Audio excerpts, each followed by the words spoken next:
Cómo programar su mente para el éxito. Módulo 9. Todo lo que es y lo que será es el resultado de lo que sucede en su mente.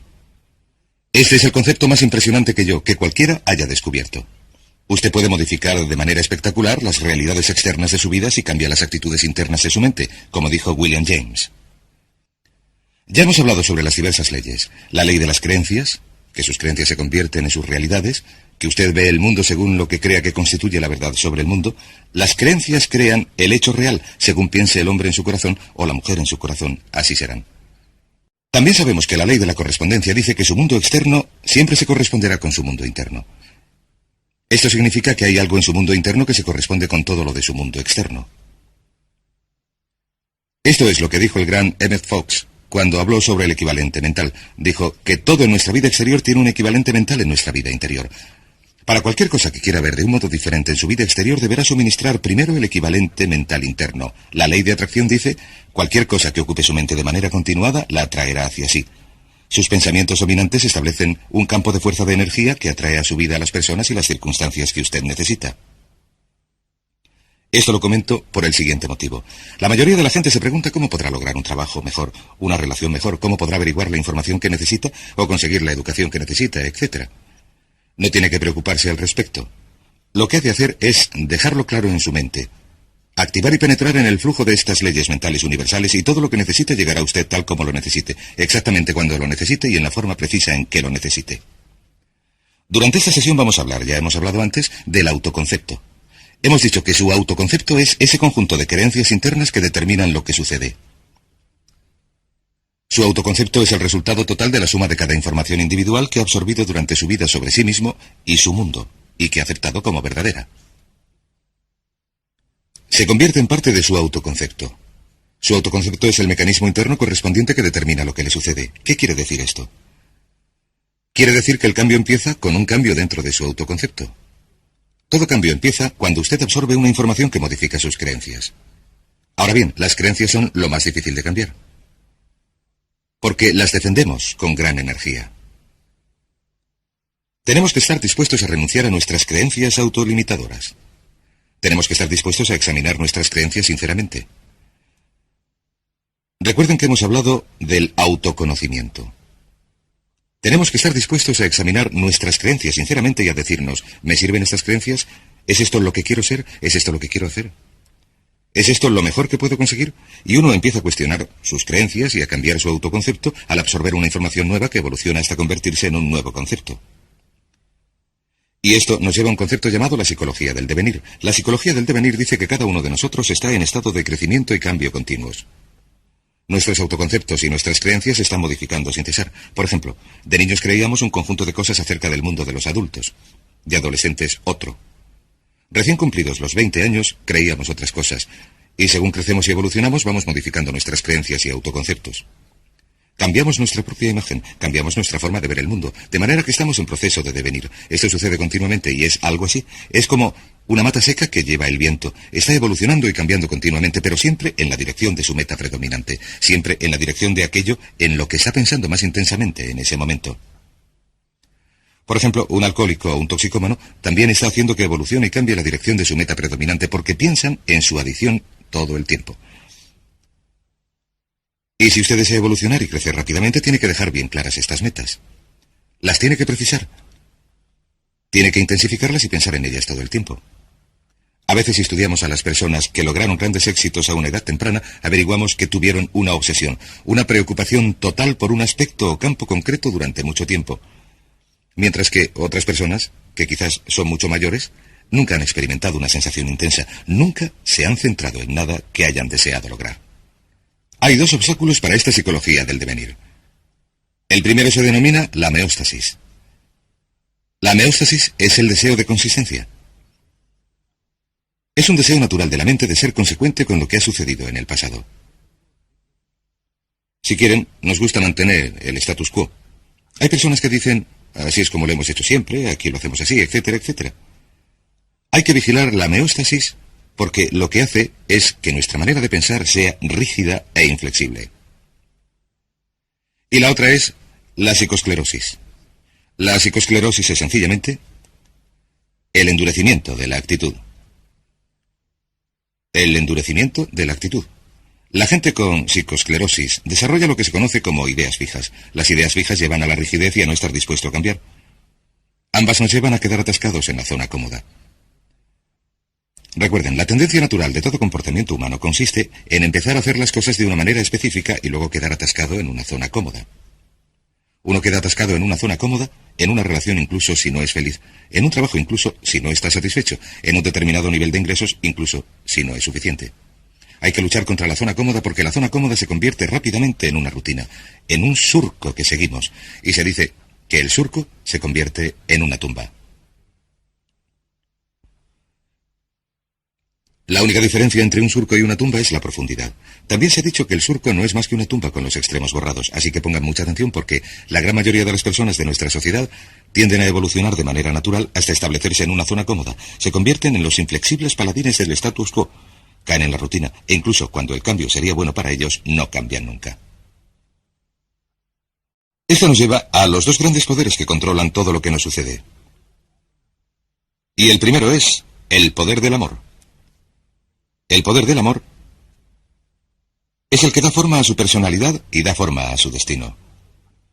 El poder del amor simplemente significa que todo lo que hacemos lo hacemos o para obtener amor o para compensar la ausencia de amor.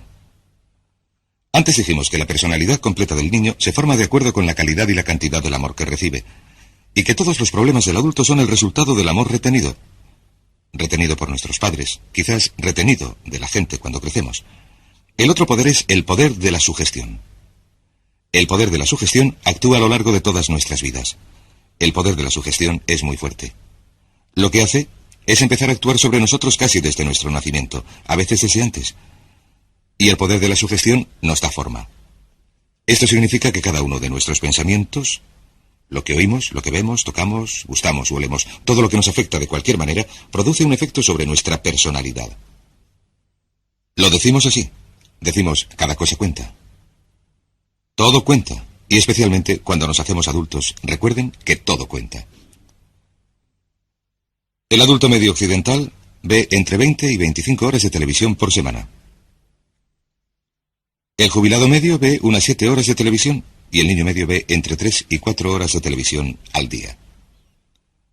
¿Saben que el director gerente medio de una empresa americana media ve menos de 5 horas de televisión por semana?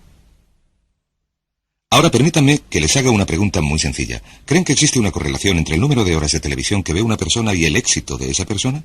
¿Creen que las influencias por su gestión de los libros, las revistas, las cintas magnetofónicas, los cursillos, los seminarios, la gente, los programas de televisión, etcétera, que ustedes ven, escuchan, leen, con los que viven de manera continuada, creen que estas influencias de su gestión producen algún efecto sobre su futuro? Permítame repetirlo. Todo cuenta. Y deben hacerse esta pregunta. Es algo que aprendí hace años. Deben hacer esta pregunta. ¿Qué es lo que desean de la vida? Una vez que se hayan preguntado lo que desean en la vida, pueden mirar a su alrededor y decidir lo que es bueno y malo para ustedes. ¿Qué significa esto? Significa que todo lo que les acerque hacia lo que desean es bueno, y todo lo que les aleje de lo que desean es malo. Pero todo cuenta. Tengo un buen amigo que siempre estaba a régimen. De cuando en cuando, yo le pillaba comiendo tarta. A veces su comida consistía en 2 trozos de tarta. Y yo le decía, creía que estabas a régimen, creía que solo comías fruta fresca y verdura y comida natural. Y él me contestaba, pues claro. ¿Y la tarta qué? Yo le decía, eso no cuenta, me contestaba. ¿Saben que hay muchas personas que se quedan sentadas en casa viendo la tele 3 o 4 horas cada noche, que quieren tener éxito, que leen los chistes y las páginas deportivas, que leen revistas absurdas o no leen nada, oyen la radio, no hacen nada con su tiempo libre ni con su mente y dicen, quiero tener éxito, quiero tener más éxito? Y yo digo, ¿y qué de todas esas cosas que está haciendo y que le hacen perder el tiempo? Me contestan, eso no cuenta, pero desgraciadamente para la naturaleza todo cuenta. Esto nos lleva a algunas leyes que quiero compartir con ustedes. La primera ley es la ley de la costumbre. Estas también son leyes mentales. La ley de la costumbre es muy parecida a la ley de la inercia. La ley de la inercia dice que un cuerpo en reposo tiende a permanecer en reposo, a no ser que actúe sobre él una fuerza externa. También si el cuerpo entra en movimiento, tiende a permanecer en movimiento, a no ser que actúe sobre él una fuerza externa. La ley de la costumbre dice que sin una decisión específica por su parte para cambiar algún aspecto de su vida, la tendencia natural es seguir igual indefinidamente. Como dijo una vez un especialista en gestión de tiempo, cuanto más haga lo que está haciendo, más recibirá de lo que recibía. De modo que debe examinar lo que ha recibido y examinar lo que está haciendo y decir, ¿es esto lo que quiero? Seguirá en la misma dirección, a no ser que se decida a cambiar de forma concreta y específica. También hay otra ley que se llama la ley de la emoción. Y por cierto, antes de hablar de la ley de la emoción, permítanme decir esto. Alrededor del 95% de lo que hacemos lo hacemos por costumbre. La única diferencia importante entre la gente con éxito y los fracasados es que la gente con éxito tiene costumbres de éxito y los fracasados tienen costumbres de fracaso. Por ejemplo, ¿han oído el refrán al que madruga Dios le ayuda? ¿Por qué es esto? ¿Por qué madrugan tantas personas con éxito? Pues porque se aprovechan mejor el día. Y también porque madrugar les obliga a irse pronto a la cama. No malgastan las noches, que es cuando están más cansados y producen menos. De modo que vemos una y otra vez que los hombres y las mujeres de éxito se acuestan pronto y se levantan pronto. Tienen una costumbre de éxito. ¿Por qué no se acuesta pronto y se levanta pronto mucha gente? Porque son perezosos, no son disciplinados, no tienen metas que deseen con suficiente intensidad, no tienen costumbres de éxito. El 95% de su éxito lo determinará el tipo de costumbres que desarrolle. Si tiene buenas costumbres, conseguirá el éxito a pesar de los pesares. La ley de la emoción dice esto. Todas las decisiones que tomamos se basan en la emoción. Se solía decir, la gente actúa al 95% por emoción y al 5% por lógica. Uno de los grandes descubrimientos que he hecho es que la gente actúa al 100% por emoción, que no actuamos por emoción ni siquiera al 95%. Cada decisión que tomamos se basa en la emoción. Si alguien dice, esto es lo lógico, lo que quiere decir es que, aunque parezca lógico, lo que sucede es que aquello está más cargado de emoción. La ley de las emociones dice que todas las decisiones que tomamos son emocionales. Y dice también que una emoción fuerte domina a una más débil. Una emoción fuerte domina a una emoción más débil. Así que la emoción más fuerte será la emoción dominante. Y determinará lo que uno haga. Toda acción viene determinada por la emoción predominante en ese momento. Según cuál sea la emoción más fuerte, si es el temor dominará sobre lo que uno haga. Si es el deseo dominará sobre lo que haga. Las dos emociones principales que luchan en nuestro interior continuamente son el temor y el deseo. Un campeonato mundial que se repite sin cesar. Nuestros temores nos retienen, nuestros deseos nos impulsan. ¿Cómo se hace para que venzan los deseos? Muy sencillo. Se usa la ley de la concentración y se piensa todo el tiempo en lo que uno quiere. Concéntrese todo el tiempo en lo que quiere. Se mantiene la mente fija en el deseo. Se preocupa uno totalmente por lo que quiere, como dijimos antes, y los temores tienden a disminuir. Pero piense en lo que piense, si piensa en sus temores o si piensa en sus deseos, la ley de la emoción es la que determinará sus acciones, y sus acciones determinarán sus resultados. Esto nos lleva a otra ley que se llama la ley de la expresión. Esta ley de la expresión es muy interesante. Esta ley de la expresión es muy antigua, anterior incluso a una cita de Aristóteles. Todo lo que se imprime se expresa. Todo lo que se imprime se expresa. Todo lo que se imprime se expresa. ¿Qué significa esto? Voy a sentarme hasta que esté limpio el encerado. Significa sencillamente esto. Todo lo que por cualquier motivo se imprima en su psique, venga de la fuente que venga, todo lo que se mezcle con la emoción y se incorpore a su autoconcepto, con el tiempo se manifestará como parte de su personalidad y parte de su realidad. Dice en efecto que vemos el mundo a través de nuestro autoconcepto. Lo que vemos realmente es nuestro concepto del mundo. No creemos lo que vemos, sino que vemos lo que creemos. Lo que se haya imprimido en su mente como un hecho, como una verdad, como una realidad, se manifestará en su realidad o se expresará en su mundo, porque es lo que verá. Si ve que cierto tipo de personas son buenas, entonces verá bondad en esas personas. Si cree que los miembros de un partido político son imbéciles, todos los miembros de ese partido político le parecerán imbéciles, incluso los más sabios e inteligentes. Si cree que la oportunidad está presente en todas partes, verá oportunidades en todas partes. Si cree que controla totalmente su destino, entonces verá indicios de esto. Si se cree una persona popular, valerosa, confiada, con influencias, entonces actuará de manera consecuente con esa creencia y verá sus manifestaciones a su alrededor. He leído un caso interesante hace poco. Una adivina convenció a un joven de origen humilde que no tenía ninguna confianza en sí mismo de que era la reencarnación de Napoleón Bonaparte. Es una historia maravillosa, una historia verídica. Empezó a creerse que era la reencarnación de Napoleón Bonaparte. Se fue a la biblioteca y estudió a Napoleón. Lo averiguó todo sobre Napoleón. Empezó a andar, a hablar y a actuar como Napoleón, y a pensar como Napoleón. Empezó a imaginar grandes planes que Napoleón habría imaginado. Empezó a actuar valerosa y confiadamente ante la incertidumbre como lo habría hecho Napoleón. Con el tiempo, llegó a convencerse totalmente de que aquella persona tímida y reservada era de verdad la reencarnación de Napoleón. Mejoró su carrera profesional. Le dieron aumentos, le promocionaron. Cambió su forma de vestir, empezó a hablar con más confianza y cuando llegó a averiguar que la adivina le había engañado, había llegado a ser un hombre de negocios muy próspero. Muy interesante. Todo lo que queda impreso y se acepta, se manifiesta. Esto nos lleva a una ley mental importantísima. Es la que se conoce como la ley de la inversión.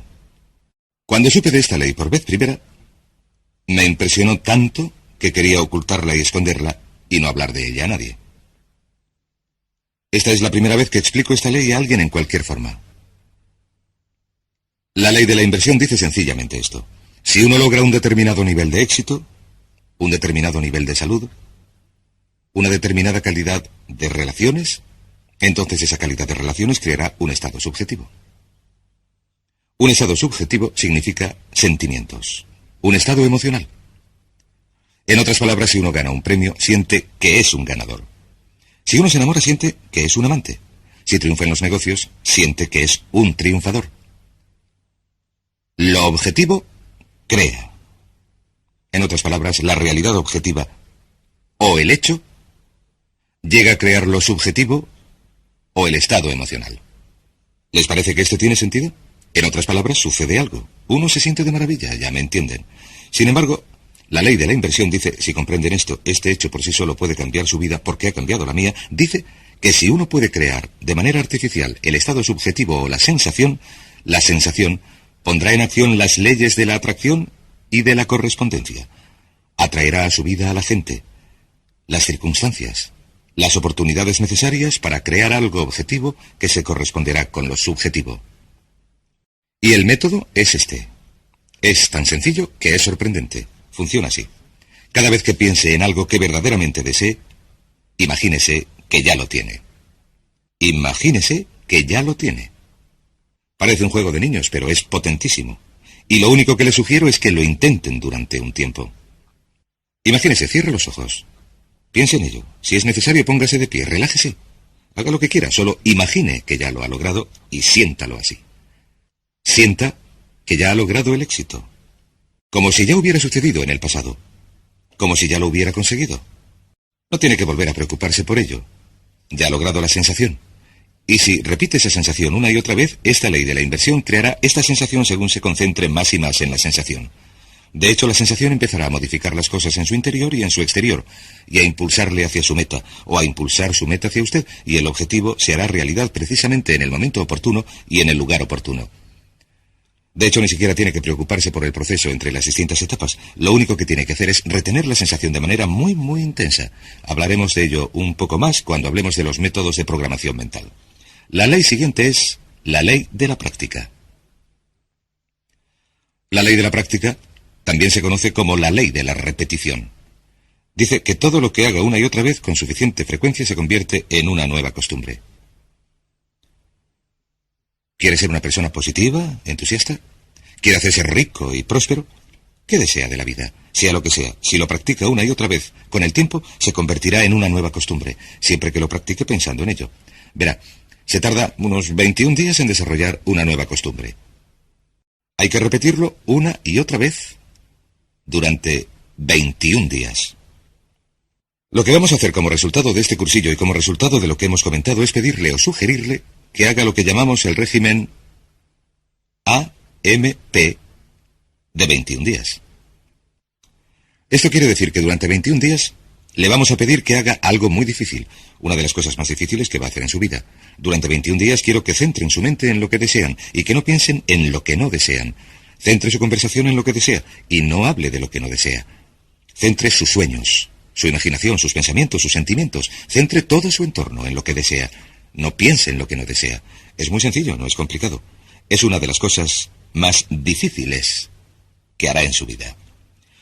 ¿Por qué hablamos de 21 días? Por una buena razón. Verán, una gallina con un cerebro minúsculo tarda 21 días sentada tranquilamente, pacientemente, en incubar un huevo. A nosotros nos parece que si una gallina con un cerebro minúsculo puede permanecer 21 días sentada sobre un huevo, sin observar ningún cambio, solo porque tiene fe, 21 días pasa sentada sobre el huevo, entonces probablemente podemos pedir a unos adultos con un cerebro que pesa 1,5 kilos, con entre 12.000 y 20.000 millones de células, y con capacidad para recordar y retener todos los conocimientos de la humanidad, si se pudiera introducir una sonda en su cerebro, podemos pedir a esos adultos que perseveren durante 21 días. Si puede seguir un régimen de actitud mental positiva durante 21 días, centre en él su mente. Su meta es convertirse en lo que llamamos una persona puramente positiva. Una persona puramente positiva.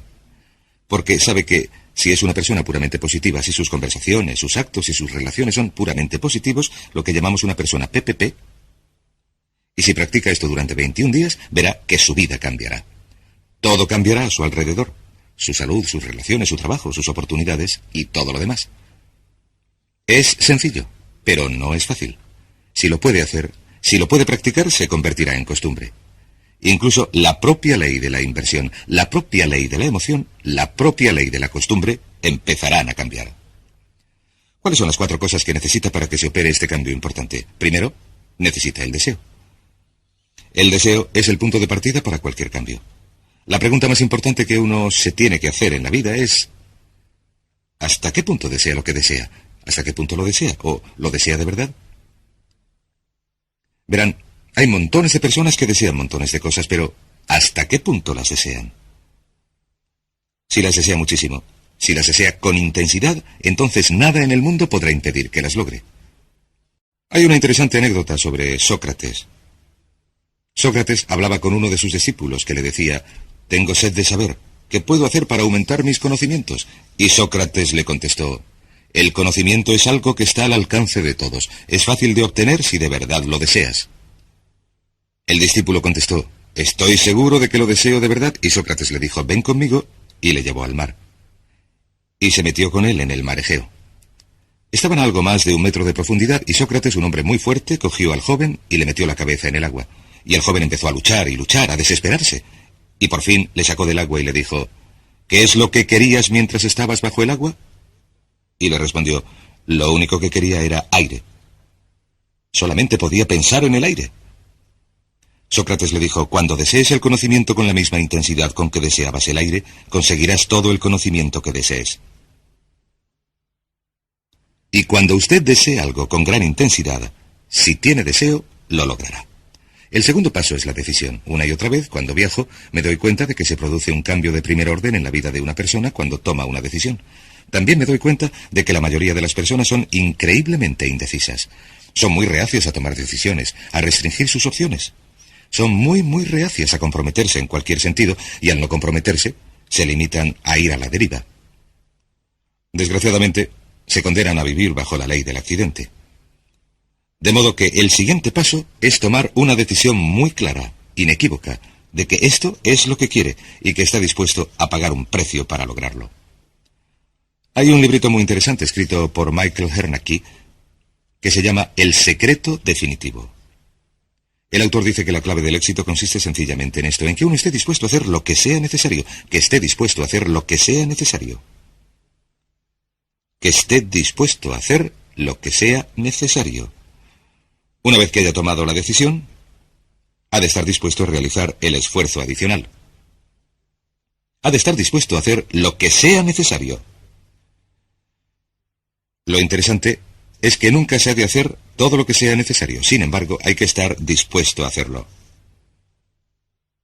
Y esta decisión inequívoca de vencer o morir, ese compromiso al 100% es lo que supone toda la diferencia en su éxito. La mayoría de la gente no está dispuesta a comprometerse de ese modo. Se retienen, dicen: «Lo quiero, pero no estoy dispuesto a hacer esto o aquello», o «no quiero cambiarme de casa, volver a estudiar, no puedo sacrificar esto», etc. He hablado, por ejemplo, con muchos padres que han hecho grandes sacrificios para que la madre se pueda quedar en casa con los niños durante los primeros 3 o 5 años de vida de estos. La gente les dice, estáis locos, necesitáis el dinero, no podéis viajar, no se pueden pagar las facturas cuando solamente hay una persona trabajando. Contestan, pero hemos decidido dar a nuestros hijos los mejores cimientos, la mejor base emocional, y creemos que esto se logra si la madre está en casa con los niños, así que estamos dispuestos a hacer los sacrificios necesarios. Y por supuesto todos tienen que decidir por sí mismos en cuanto a los sacrificios que desean hacer. El tercero es la determinación.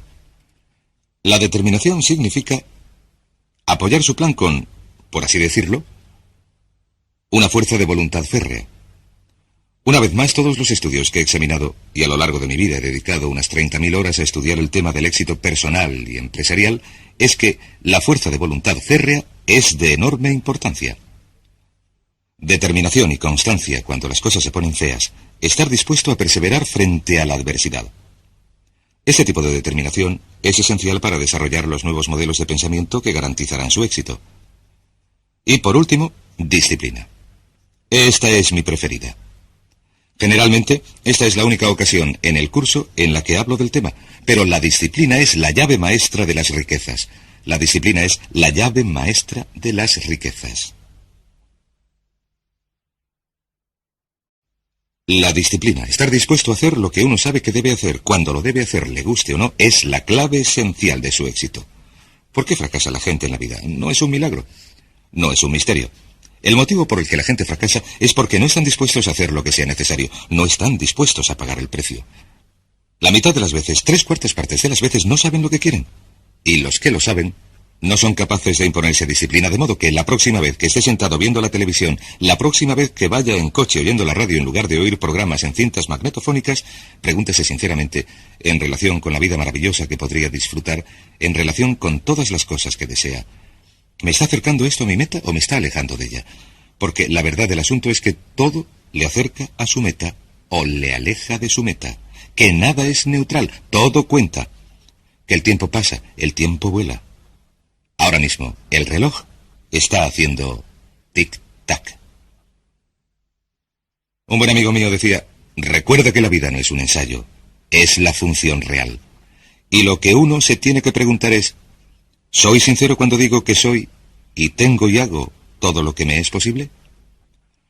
Si sigue un régimen mental de 21 días, un régimen de AMP, si centra sus pensamientos en lo que desea durante 21 días, si practica la ley y desarrolla nuevas costumbres, si repite las cosas una y otra vez, practica la ley de la inversión, y se imagina como la persona que desea ser, y practica la ley de la expresión, que todo lo que se imprime en su mente se expresa, se manifiesta en su realidad, verá que se producen cambios espectaculares en su vida, a veces mucho más deprisa de lo que se pueda imaginar ahora. Créame, yo lo sé. He intentado y probado todo lo que les recomiendo. Miles de antiguos alumnos míos lo han hecho y han logrado resultados estupendos. Serán estupendos también para usted. Hablaremos más de ello durante el siguiente módulo.